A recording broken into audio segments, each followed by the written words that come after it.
Bonjour tout le monde, ou bonsoir pour vous, bonjour pour ceux qui sont de ce côté de la planète. J'ai décidé de proposer un atelier sur YouTube pour les débutants parce que je me suis rendu compte que c'est d'une part un outil qui n'est pas assez connu, même pour ceux qui font de l'enseignement en ligne. Il y a beaucoup de fake news qui tournent autour de cet outil. Il y a beaucoup d'une méconnaissance de cet outil qui est pourtant un outil qui peut être super utile dans l'enseignement. Et puis, comme euh, on est sous contrainte avec ce confinement, tous les enseignants sont obligés de s'y mettre. C'est l'occasion pour ceux qui connaissent pas trop cet outil de commencer à découvrir ce truc, ce machin qui existe sur Internet, pour en faire quelque chose dans son enseignement, pour mettre les pieds à l'étrier. Pourquoi je parle que de cet outil qui est assez important? J'espère que les poules en bas font pas trop de bruit parce que je suis. 37%, YouTube c'est 37% du trafic mondial. C'est le premier site qui génère du trafic sur Internet. Il faut savoir que YouTube, enfin la vidéo en général, c'est plus de la moitié du trafic sur Internet. Entre Netflix, YouTube, les vidéos en ligne, plus de la moitié du trafic sur Internet se fait en vidéo. Toutes les petites vidéos que vous avez sur Facebook, sur Twitter, etc. etc. Donc la vidéo est le principal média que l'on trouve sur Internet, le plus utilisé. Et YouTube est sa tête de gondole, hein, c'est le site le plus utilisé même devant Facebook, devant Snapchat. Hein, c'est le site sur Internet le plus utilisé. C'est un truc de malade. Alors là, on va se poser 2 secondes. Il se dépose 500 heures de vidéo par minute. C'est-à-dire, si on laisse passer 1 minute, et je vais regarder toutes les vidéos qui ont été déposées en 1 minute sur YouTube, il va falloir 500 heures. C'est un truc de dingue. Alors vous allez me dire, et c'est un des problèmes avec YouTube, mais Monsieur Batty, sur ces 500 heures, il y a 480, non, peut-être pas autant, 450 heures, ça va être à peu près ça, de conneries. De chats qui tombent des chaises, de gens qui racontent leur vie, de gens qui racontent que la Terre est plate. Ok, je suis d'accord avec vous, partage ce constat. C'est aussi ça le problème de YouTube, que vous avez, vous, enseignant, dans l'image que vous avez, c'est aussi un outil de divertissement. Donc si on s'en sert comme outil de divertissement, ça peut pas être un outil de travail. Ça, c'est le premier constat que je fais chez les enseignants avec qui je discute. Pourquoi vous n'utilisez pas YouTube? Ben non, mais c'est un outil, c'est pas sérieux, il n'y a que des conneries. Ben, c'est comme Internet. Il y a plein de choses intéressantes sur Internet, mais aussi plein de conneries. Donc il faut savoir faire la part des choses. Ça c'est le premier point. Deuxième point, pourquoi les enseignants n'utilisent pas ou n'osent pas utiliser YouTube par rapport à l'image qu'ils en ont, mes gamins sont dessus, donc c'est pas un outil sérieux c'est un outil ludique, c'est pas un outil de travail. Ça c'est la deuxième chose. Par contre, pourtant, cet outil-là est super intéressant. On trouve énormément de contenu. Alors pour vous guider un petit peu, il y a le ministère de l'Éducation, non pas de l'Éducation, de la Culture, qui en la mobilette du matin, qui en 2018 avait publié un guide avec plus de 350 chaînes autour de l'éducation. Donc c'est classé par thème, les mathématiques, les physiques, l'histoire, etc., etc. Des chaînes intéressantes avec du contenu pédagogique créé par des enseignants, créé par des institutions, créé par des musées, créé par des passionnés, créé par des gens à la retraite, etc., etc., etc. Donc il y a énormément de gens qui créent du contenu sur Internet. Et ça prend énormément de temps à les identifier. Donc vous avez des guides, vous avez des communautés aussi qui existent sur YouTube. On peut échanger, on peut donner des conseils. Ce guide a un bon moyen de se créer sa bibliographie de vidéos, ou sa vidéographie si vous préférez, sur cet outil-là. Comme vous avez des livres de référence quand vous étiez étudiant, vous avez fait une bibliographie sur comment enseigner, comment la psychologie des élèves, etc., etc., etc. Ben là, vous pouvez vous créer identifier des gens qui sont intéressants et voir comment ils font. Autre chose aussi qui est important, c'est que YouTube n'a pas de limite. Hein, tout à l'heure, je viens de vous dire qu'il se dépose 500 heures de vidéos par minute.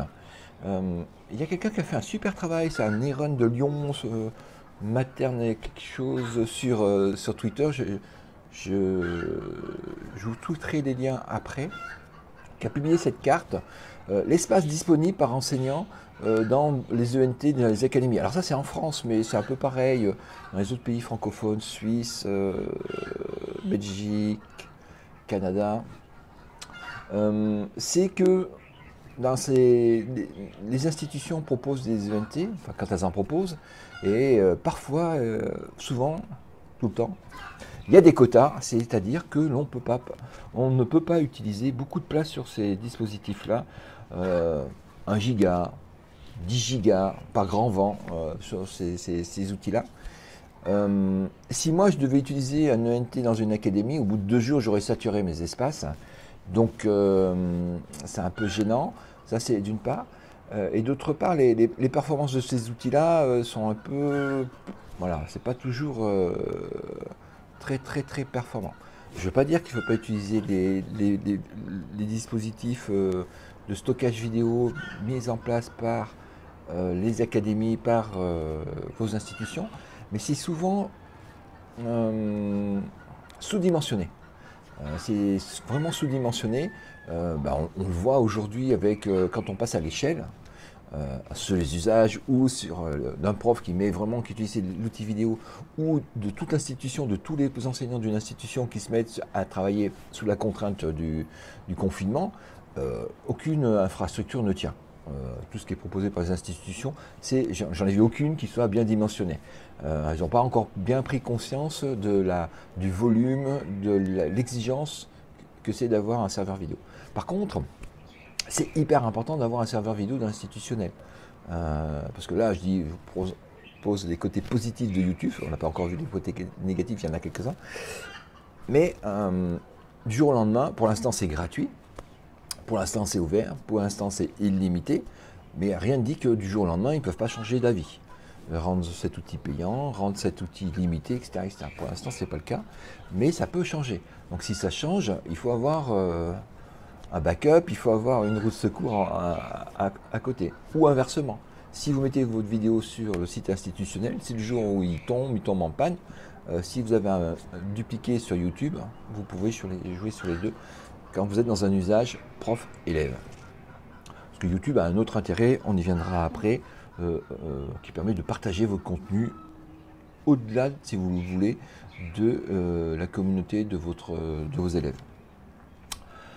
Alors, ça c'est les points que j'ai identifiés aussi. YouTube, quand on discute avec les enseignants, c'est oh là là, c'est les débutants.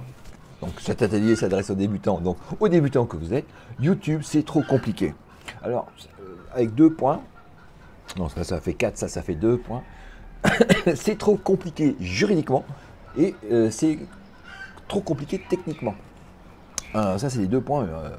C'est une usine à gaz, il y a plein de boutons, c'est trop compliqué. Alors techniquement, quand le gars me dit c'est trop compliqué, je dis vous êtes sûr que vous avez regardé l'enseignant? Parce que franchement, il n'y a rien de plus simple. Si vous avez un compte Gmail, alors c'est le grand bazar Google, mais si vous avez un compte Gmail, vous avez un accès à YouTube automatiquement. Et c'est... alors moi j'ai des gamins, je suis père de famille, mon petit dernier, à l'âge de 6 ans, il gérait sa chaîne YouTube, tout seul. Un jour j'ai découvert, il avait fait ça tout seul. Donc si mon gamin de 6 ans y arrive, c'est du niveau de tout le monde. Donc il y a des tutos, il y a des guides, il y a des aides. À la fin de la vidéo, je vous donnerai aussi des tutos pour créer sa chaîne, la gérer, mettre des vidéos, patati patata, faire les stats, etc. etc. Techniquement, franchement, à partir du moment où on a une connexion Internet, c'est hyper simple. Juridiquement, c'est pas faux de dire que YouTube c'est compliqué. Je vous ai mis cette infographie. C'est sorti cette semaine sur Twitter. Pareil, je vous mettrai le lien dessous.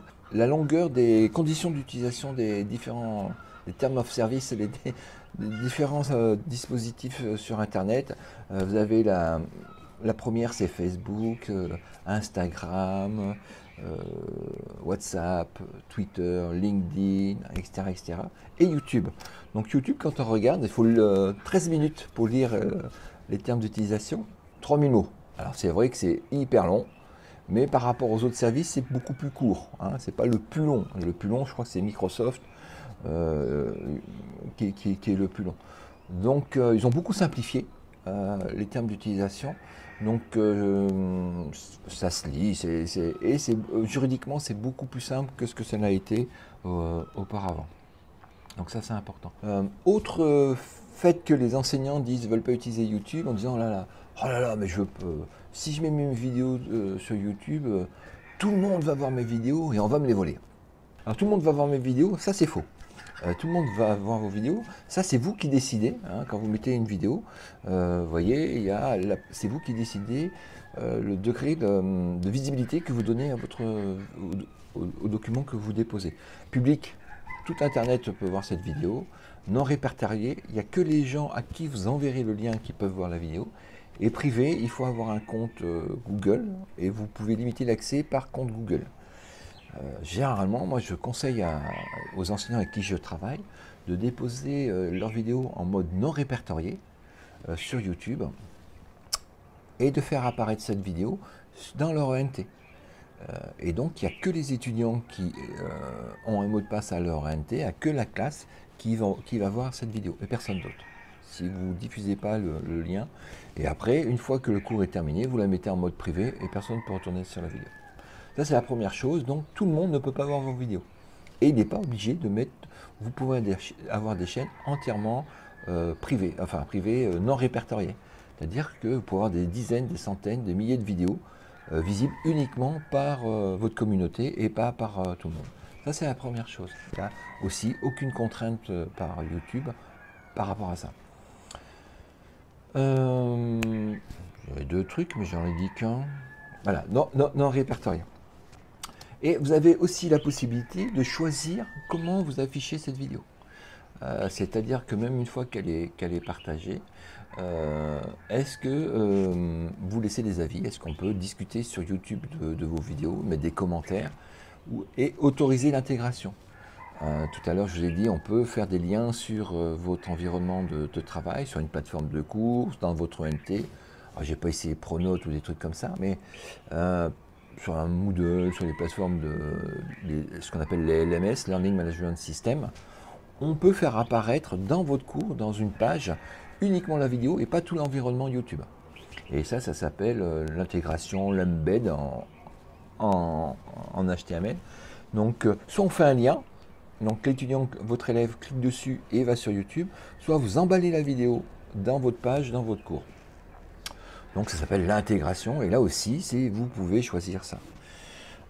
Pour vous piquer les vidéos, ouais, on peut vous les piquer. Mais même s'il n'y a pas YouTube, on peut vous les piquer. L'intérêt de YouTube, hein, comme c'est la plateforme principale de diffusion des vidéos, ils ont fait des trucs assez rapidement, justement pour pas qu'on vous pique. Enfin, si on vous pique vos vidéos, dire que prouver que c'était votre vidéo et que la personne qui a piqué la vidéo est un voleur. Ça marche super bien. Moi, ça m'est arrivé plusieurs fois. Même de façon assez systématique, même de façon assez pernicieuse. Des gens piquent ton contenu, enlèvent le générique de début, enlèvent le générique de fin, mettent leur générique à eux et mettent leur nom, les crédits à la fin. Ouais, ça arrive. Sauf que YouTube, c'est un outil qui est très puissant. Dans les vidéos suggérées, ou moi ce que je vous conseille aussi, c'est faire des alertes sur YouTube, dire voilà, donnez-moi une info quand il y a une nouvelle vidéo sur tel et tel thème. Et dès qu'il y a une vidéo qui est sur un thème, hop, vous avez une petite alerte. Ça permet de voir ou de contrôler. À vous de choisir. Et donc, moi, ça m'est arrivé, tac, une vidéo sur un tel thème. Je dis, ah bah ça, j'ai déjà fait. Et je vais voir, je trouve le générique, tiens, c'est quoi, je connais pas cette université, je connais pas ces personnes. Et pouf, je retrouve sur mon contenu. Ah bah, il y en a qui sont culottés. On m'a volé ma vidéo. Oh, quel drame! Vous imaginez, on m'a volé ma vidéo. Ça, c'est pas cool, c'est pas sympa. Donc, si j'étais dans le monde réel, il faudrait que j'aille voir un avocat, il faudrait que je dépose plainte, gna gna gna gna gna.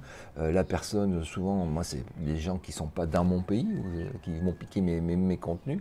C'est des gens qui sont dans d'autres pays, dans d'autres continents. Donc, si je dois ouvrir une procédure, ça va me coûter de l'argent, ou mon institution va pas toujours me suivre pour payer les avocats. Bon, ça va être compliqué. Alors que sur YouTube, vous avez un petit bouton en bas de la vidéo qui s'appelle signaler. Hop, je clique, vous avez les 3 petits boutons qui sont en bas de votre vidéo, j'espère que ça apparaît. Vous signalez la vidéo et là ça ouvre un petit onglet comme ça en disant on ne respecte pas mes droits d'auteur. Et là vous déclarez voilà, cette vidéo, en fait la source c'est ma vidéo et vous donnez le lien de votre vidéo. C'est là où après bon c'est bien ou pas bien, hein, on peut en juger, mais YouTube est jugé parti. C'est-à-dire que comme vous avez déposé une vidéo, ils savent à quelle date l'original a été créé, qui l'a créé, avec vos comptes, vos traces et tout ça.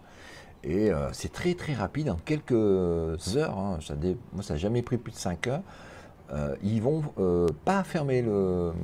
C'est pire que ça, ils sont jugés partis, ils vont pas sanctionner financièrement la personne, etc. etc.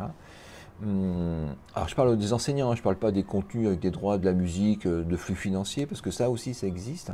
Si vous mettez une musique d'un groupe qui a les droits déposés, et si vous respectez pas les droits d'auteur, ben, ils ne vous permettront pas de publier cette vidéo-là. Voilà. Ou alors, si vous avez rentré dans un compte commercial, hein, ils vont vous prendre l'argent généré par cette vidéo. Mais bon, dans le cadre éducatif, on va rester en dehors du cadre commercial, j'y reviendrai après.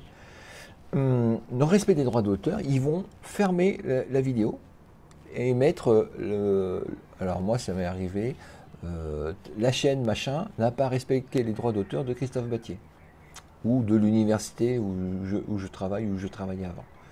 Et donc c'est un peu le pilori, quoi. Vous affichez sur la place publique, YouTube affiche sur la place publique que le compte, c'est la sanction. Il y a aussi, par rapport à ces droits d'auteur, je vous ai mis le lien dans la présentation, une super documentation sur les droits d'auteur en ligne, comment on fait les respecter, c'est quoi les droits d'auteur, comment ça marche. C'est super basique. Moi, juridiquement, j'y comprends jamais rien. Là, c'est assez clair. C'est très pragmatique, très pratique sur les fiches qu'ils ont fait. Autre reproche que, tu vois, j'accélère. Hein. Autre reproche que font les profs sur YouTube, il y a trop de pubs.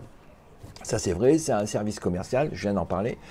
Mais quand vous créez votre chaîne, il y a un petit bouton, est-ce que vous voulez monétiser votre chaîne? Gagner de l'argent avec.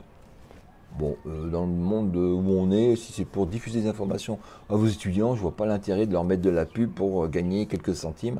Parce que vous ne ferez pas des millions de vues, hein, parce que il faut faire des millions de vues pour avoir un peu de sous. Donc c'est pas très intéressant de monétiser, sauf sur certains contenus que vous pouvez monétiser et gagner, si vous voulez gagner de l'argent, pourquoi pas. Mais moi je vous conseille dans la majorité des enseignants de ne pas monétiser sa chaîne, parce qu'on reste dans un cadre prof étudiant, prof communauté. Et donc à ce moment-là, vous n'aurez pas de pub sur votre chaîne. Voilà, pas de monétisation, pas de pub. Donc pour rester focus avec vos étudiants, vous ne monétisez pas votre chaîne et vous emballez vos vidéos dans votre plateforme. Donc ça va focaliser l'attention sur votre contenu et pas surtout l'environnement YouTube. C'est possible de le faire. Il y a aussi des dispositifs en ligne qui permettent de diffuser des vidéos sans la pub. De rajouter une surcouche voilà, sur des chaînes qui, elles, auraient de la pub. Dernier reproche, tu vois, j'ai fait super vite. Dernier reproche, c'est pas RGPD, c'est-à-dire que YouTube, ça respecte pas le droit européen, YouTube, ça respecte pas le RGPD. Alors ça, c'était vrai jusqu'à l'été dernier, mais depuis juillet 2019, YouTube a changé ses conditions d'utilisation. Et ce que je parlais tout à l'heure, le truc est super long et super chiant à lire, même si aujourd'hui ça s'est beaucoup amélioré. YouTube a changé ses conditions d'utilisation en disant, alors là je parle pour les Européens, pas pour les amis canadiens, mais pour les Européens et les Suisses, parce que les Suisses, il faut toujours rajouter et les Suisses pour l'Europe, parce qu'ils ne sont pas en Europe, il paraît. Ça c'est pour taquiner Lionel. Les conditions d'utilisation de YouTube sont soumises à la loi européenne de votre pays et la loi suisse. Donc ça a changé, ce n'était pas le cas jusqu'à auparavant, parce qu'avant il fallait en Californie pour porter plainte. Maintenant ils ont changé leurs conditions d'utilisation. Alors c'est marqué, c'est la première chose qu'ils mettent dans les conditions d'utilisation, aussi c'est la dernière chose. Donc ça dépend de la loi de votre pays. Donc vous voyez, toutes les petites choses, c'est pas ceci, c'est pas RGPD, c'est pas on va me voler mes vidéos, c'est compliqué techniquement. Enfin, toutes ces choses que j'ai entendues, quand on regarde un petit peu, c'est pas vrai. Hein. Voilà, sur YouTube. Bah, Lionel va être content. J'ai fini ma petite présentation. Donc cette présentation sera disponible dans quelques instants sur... elle est déjà sur Internet, sur mon SlideShare, mais je vais vous donner le lien. Euh, toujours dans l'idée de bien commencer sur YouTube, hein, donc c'est qu'on a des contenus à mettre. Je vous ai mis une chaîne vidéo qui a été créée en début de confinement que je trouve pas mal pour vous donner un peu... Bon, la petite dame, elle se fait vraiment aider, mais le contenu est sympa. C'est Ma maîtresse part en live qui a été créée juste au début du confinement par une maîtresse de maternelle pour vous donner une idée de ce qu'on peut faire sur YouTube. Euh, un tuto aussi pour une série de tutos qui a été éditée par le portail educ.net. Toute une série de tutos, c'est comment réaliser de bonnes vidéos pédagogiques. Parce que YouTube, c'est un outil pour diffuser des contenus, mais c'est à vous de créer des contenus en amont. Et moi, je vous ai fait toute une série de petits tutos. Enfin, j'avais fait avant le confinement toute une série de tutos. YouTube, comment ça marche, quel intérêt, comment déposer une vidéo, comment gérer les playlists, des listes de vidéos, etc., etc. Il y en a pour 1 heure de tutos, mais c'est des petits tutos courts entre 8 et 12 minutes. Voilà, Lionel, j'ai fini.